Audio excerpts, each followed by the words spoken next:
E você vê que está por todos os lados, Adrilles Jorge, até mesmo para discutir crimes nas favelas e o papel da polícia. Então, de novo, né? Você não precisa ser de direita para ter alguma empatia com as pessoas que são perseguidas. Se você fez um mês de faculdade de direito, ou se você só tem um pouquinho de bom senso, Adrilles, essa fala do Flávio Dino é algo completamente absurdo e abjeto. Vou colocar para você. Fluxos financeiros. Tive a oportunidade, num julgamento anterior, mencionar que nessas distorções de percepção quanto ao crime organizado, a ideia é que isso se concentra nas áreas populares do Rio de Janeiro. E não é verdade. O que tem de principal no crime organizado no Rio de Janeiro não está nos bairros populares, não está nos morros nem nas periferias. Na verdade, está no asfalto.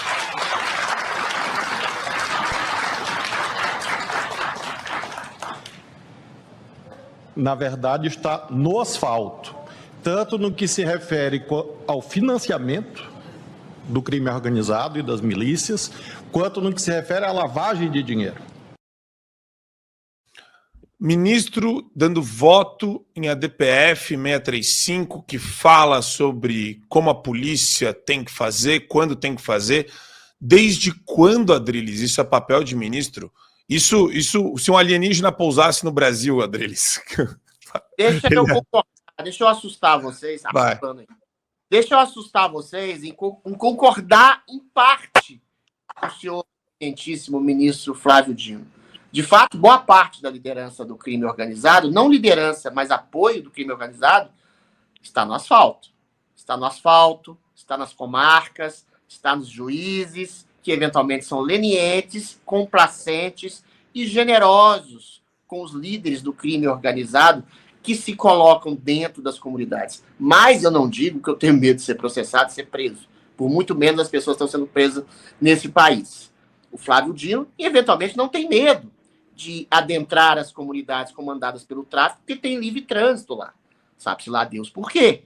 Assim como grandes eminências pardas da esquerda andam de maneira livre no Complexo do Alemão e outras áreas dominadas com mão de ferro pelo narcotráfico, não é? Então, realmente, o narcotráfico, as milícias organizadas, o crime organizado que infesta os morros e as comunidades mais pobres tem um grande braço de ajuda de juízes e de pessoas, de empresários que estão realmente no asfalto. Mas a fala do Flávio Dino é capciosa porque ele quer exatamente limitar as possibilidades da polícia entrar dentro dos morros, dentro das favelas, dentro das comunidades, para desmembrar o narcotráfico, para desmembrar o crime organizado lá de dentro. Quem sofre com o narcotráfico e as milícias armadas e o crime organizado dentro das comunidades, que domina completamente, é a população dessas comunidades, é a população dessas favelas.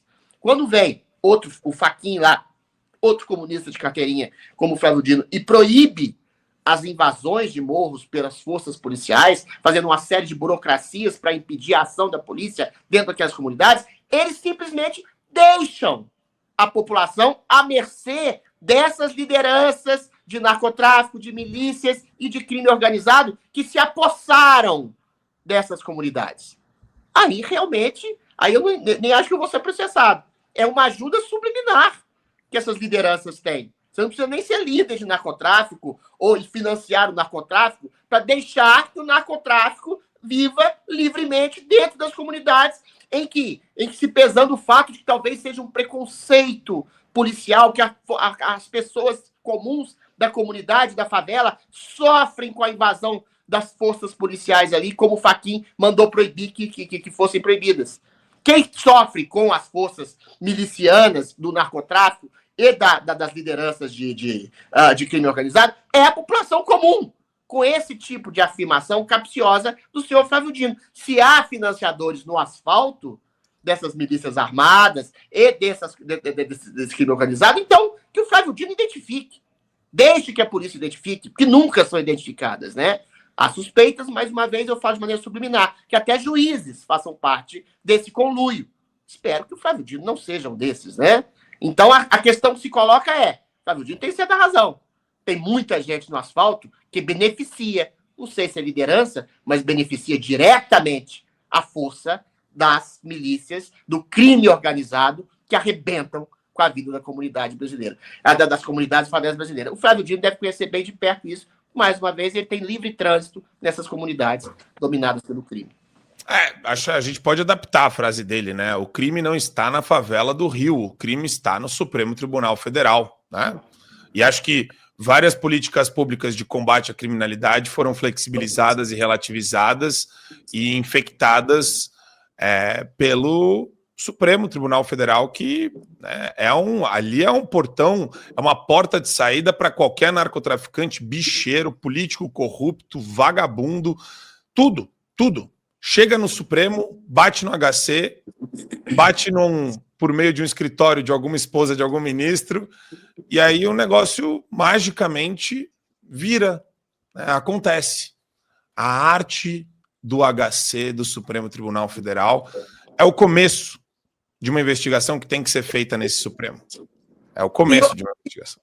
E eu queria abrir aspas aqui, Marco, porque enquanto nós estávamos falando sobre a manifestação de ontem na Paulista, o Supremo Tribunal, o Edson Fachin, do qual a gente está falando sobre ele agora, ele estava se encontrando com a alta cúpula do Supremo Tribunal Popular Chinês em Brasília, porque eles têm um acordo de cooperação desde 2015, nós sabemos, já publiquei isso inúmeras vezes nas minhas redes sociais, inclusive o Barroso esteve no ano passado, no mês de julho de 2024, na China para um encontro com o Supremo Tribunal para cooperações, para troca de informações de como se movimenta a Suprema Corte Chinesa, e esses moldes estão sendo aplicados no Brasil, e nós sabemos muito bem como funciona a China. A China não admite opositores políticos, o regime chinês de Xi Jinping é muito claro em relação a isso, embora tanta gente queira relativizar também a China como um país capitalista, moderno, que é aberto a novas culturas, ao mundo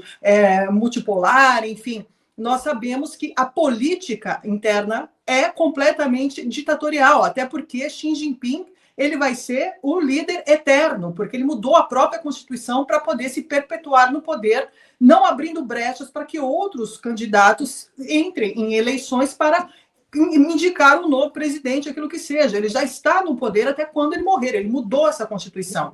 E o Supremo Tribunal ali, ele é completamente manipulável, porque pelo Partido Comunista Chinês, que não admite, a gente sabe muito bem que na China a liberdade de imprensa não existe, existe uma perseguição que não é velada, é clara, a gente vê vários dissidentes do Partido Comunista Chinês no X, inclusive jornalistas que estão asilados nos Estados Unidos, do qual eles escrevem e relatam como funciona a Suprema Corte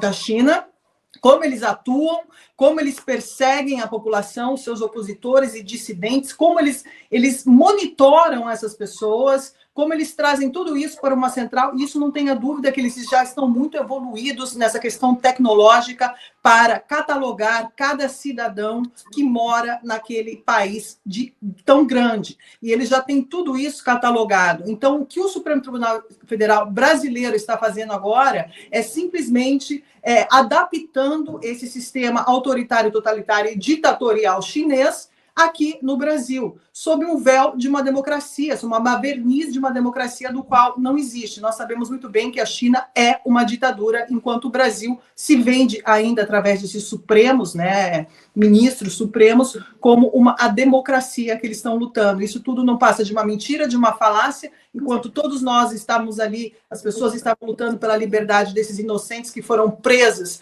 de forma arbitrária por essa Suprema Corte, do qual não irá jamais reconhecer os seus erros, muito pelo contrário, eles estão todos de mãos dadas porque eles cometeram crimes de mãos dadas. Então, se caiu um, caiu todos. Não é à toa que estão aí blindando Alexandre de Moraes, porque eles têm que ter essa blindagem em relação ao Alexandre de Moraes, que é o autor, relator, vítima, ré, tudo é ele, para poder proteger o sistema. É isso que eles estão protegendo. Enquanto isso, fazendo acordos bilaterais com a Suprema Corte ditatorial chinesa. Essa é a realidade que nós estamos vendo aqui hoje, que não vejo uma mudança tão rápida assim em relação a essa Suprema Corte. E tem uma questão que o Adriles levantou, que independentemente de concordar ou não com o Dinoceronte, eu gostei do nosso GC, Dinoceronte encapsula bem a Douglas.